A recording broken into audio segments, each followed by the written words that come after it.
안녕하세요. 호주 생생정보입니다.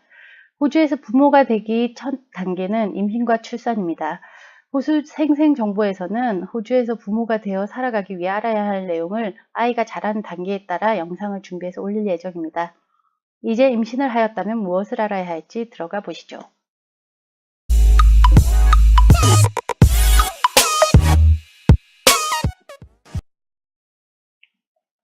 임신 확인 절차에 대해서 알아보겠습니다.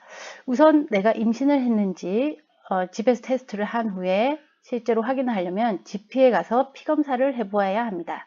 피검사를 해보면 실제 임신을 했을 때 나오는 신체의 호르몬 수치가 나오는데 이 수치를 보고 GP가 임신 여부를 알려줍니다. 그런데 이 피검사를 한다 해서 그날 바로 결과가 나오진 않고 피를 뽑고 오시면 며칠 안에 GP가 결과를 들으러 오라고 합니다. 그러면 임신 여부를 알려주는 결과를 들으러 갈 때 궁금한 사항을 의사에게 물어보면 대부분 알 수 있으니 꼭 알고 싶은 내용은 질문을 미리 준비해 가시기 바랍니다. 그럼 이제 임신이 확인되었습니다. 다들 아이의 심장 소리를 듣는다는데 초음파는 언제 찍어야 할까요? 한국은 한 산부인과만 가면 초음파를 보여주는데 여긴 그렇지 않습니다.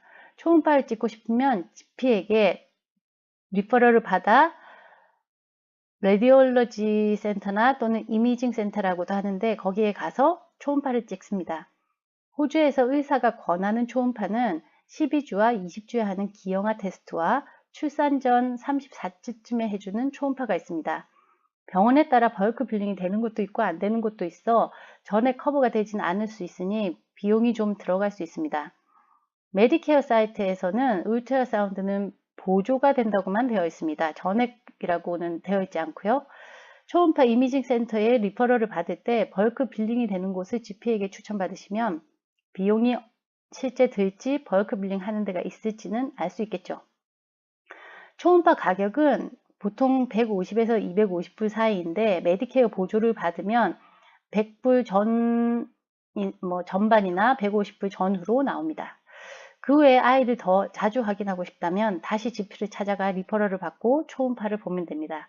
단 갈 때마다 비용이 좀 든다는 게 문제겠지만요. 그럼 이제 기형아 테스트, 가장 가슴 졸이는 일이죠. 여기에 대해서 알아보겠습니다. 12주경에 하는 기형아 테스트는 뭘 테스트하는지 볼까요? 기본 테스트는 초음파를 통해 육안으로 확인하는 NT 스캔입니다. 목 뒷덜미 두께, 사이즈나 아이 손가락이 몇 개인지, 발가락이 몇 개인지 이런 육안으로 확인할 수 있는 전통적인 방법이고 요즘은 하모니 테스트라고 해서 임신 10주부터 가능한데 산모의 피를 뽑아 분석센터에 보내면 산모의 피에 떠다니는 태아의 DNA를 검사하여 기형인지를 테스트하는 것으로 정확도가 높고 DNA를 검사하기 때문에 아이의 성별도 정확히 알 수 있습니다. 육안으로 잘못 확인해서 아들이 그곳을 감추어 딸인 줄 알고 핑크색만 준비했다 이런 실수는 일어날 일이 없습니다. 그런데 이 하모니 테스트의 단점은 비용입니다. 보험 커버가 되지 않아 400불에서 900불 정도 비용이 들고요. 사실은 이 하모니 테스트가 처음 도입됐을 때는 신기술이라 비용이 많이 들었습니다. 한 1200불 정도 들었는데 요새는 가격이 많이 내린 것 같네요. 결과는 이 DNA 센터가 미국에 있어서 거기 왔다 갔다 하는 바람에 일주일 정도 기다렸는데 익스프레스 피를 따로 내시면 전화로 결과를 더 빨리 받아보실 수 있습니다. 그럼 이걸로 우리 아이의 기형 테스트는 끝이 난 것인가? 아닙니다.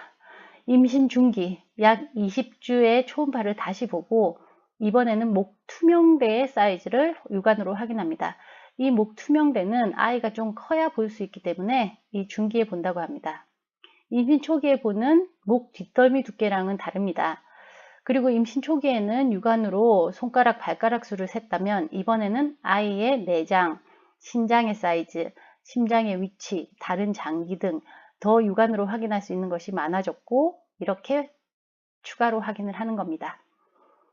그런데 99%의 정확도를 가진 하모니 테스트를 거쳤다 해도 이 육안으로 확인한 목 뒷덜미의 두께가 높게 나오거나 신장의 사이즈가 정상을 넘어간다던가 하면 다운 증후군 고위험군으로 분류되어 마지막 검사인 양수 검사를 권합니다. 1%의 부정확한 위험을 가려내기 위한 거죠. 그런데 이때부터 부모의 고민은 시작됩니다. 양수검사는 산모의 배에 주사기를 꽂아 태아가 살고 있는 양수 안에 양수를 뽑아서 검사를 하는 것입니다. 그래서 주사기로 양수를 뽑을 때 아이를 건드릴 위험이 있기 때문에 이 양수검사의 위험도가 낮지 않습니다. 하지만 아이가 기형일지 모른다는데 이 검사를 권고받으면 패스하긴 힘듭니다. 그래서 대부분이 양수검사를 권고받으면 이 검사를 거치게 되고, 만에 하나, 이건 공식적으로는 말하기는 좀 그렇지만 만에 하나 결과가 나쁠 경우는 부모가 선택할 수 있습니다. 22주 전에 부모가 아이를 낳을지 말지 결정할 수 있는 거죠. 사실 이런데 낙태 이런 데 대해서는 논란이 많기 때문에 직접 병원에 가서 물어보시는 게 더 정확하겠습니다. 사실 기형검사는 모든 예비 부모들이 아이가 나올 때까지 가장 우려하는 부분이고요. 이 기형검사로는 판별이 안 되는 유전병이나 뇌질환 이런 것도 많아서 아이를 성인으로 성장시킬 때까지는 걱정이 끊이지 않습니다. 그럼 이제 첫 번째 12주 초음파 결과가 나오면 결과가 GP에게로 갑니다. 다시 GP를 만나는 거죠. GP에게 출산을 할 병원을 추천받습니다. 지정된 퍼블릭 병원이 싫다면 사립으로 가셔도 됩니다. 여기서 퍼블릭인 공립병원과 프라이빗인 사립병원으로 나뉘게 됩니다. 우선 퍼블릭을 기준으로 알아보겠습니다. GP에게 추천받은 병원의 기준은 주마다 차이가 좀 있는 것 같은데 대부분이 거주지 중심으로 가까운 곳으로 결정됩니다. GP에게 출산할 병원을 추천받았다면 지정받은 병원에 직접 연락을 해서 접수를 하고 이때 방문 날짜를 정합니다. 병원의 첫 방문 날짜는 약 18주경입니다. 이제 18주쯤 되어 병원을 방문하면 나를 담당한 의사와 미드와이프를 처음으로 만나고 언제 다시 병원에 와야 할지 작은 예약 카드를 줍니다. 그리고 다음 약속 날짜도 이때 정하고 미드와이프가 병원 투어도 시켜줍니다. 이제 내가 아이를 낳을 것을 보게 되니 대략의 아이디어가 생깁니다. 이로부터 병원은 한 달에 한 번 정도 방문하게 되는데 임신 말기가 될수록 방문 빈도가 높아집니다. 출산이 가까워지면 일주일에 한 번씩 방문하기도 하고요. 그럼 두 번째, 사립병원을 가시려면 임신을 하기 전부터 계획하셔야 됩니다. 이 사립병원은 임신을 커버하는 보험의 웨이팅 피리어드가 12개월인데 즉 임신한 후에는 가입이 안 된다는 뜻이겠죠. 12개월의 웨이팅 기간이 지났다면 사보험으로 의사와 병원 예약을 해서 비용 커버를 받을 수 있습니다. GP에게 지정받은 병원 퍼블릭 말고 본인이 진찰받고 싶은 의사를 지정해서 아기를 낳을 수 있는 겁니다.